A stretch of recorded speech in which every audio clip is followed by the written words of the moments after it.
Hello കൂട്ടുകാരെ, എല്ലാവർക്കും പുതിയ വീഡിയോയിലേക്ക് സ്വാഗതം.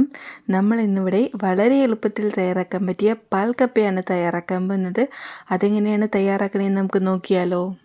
നന്നായിട്ട് ക്ലീൻ ചെയ്ത് അത് ഉപ്പും വെള്ളവും ഒഴിച്ച് നന്നായിട്ട് വേവിച്ചെടുക്കാം. കപ്പ നന്നായിട്ട് വെന്ത് വരട്ടെ. നമുക്കിതിൻ്റെ മെയിൻ ഇൻഗ്രീഡിയൻ്റായ തേങ്ങാപ്പാൽ പിഴിഞ്ഞെടുക്കാം. ഞാനിവിടെ അരമുറി തേങ്ങയാണ് എടുത്തേക്കുന്നത്.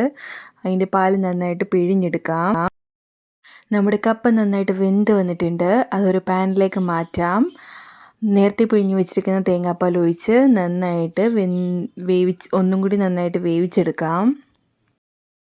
കപ്പ നന്നായിട്ട് തേങ്ങാപ്പാലിൽ കിടന്ന് നന്നായിട്ട് വറ്റി വരുമ്പോഴാണ് അതിൻ്റെ ടേസ്റ്റ് വരുന്നത്. നന്നായിട്ട് വെന്ത് വറ്റി വരട്ടെ.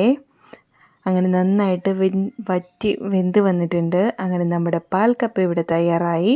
ഇനി ഇതിലേക്ക് കുറച്ച് കറിവേപ്പിലയും കൂടി ഇടാം.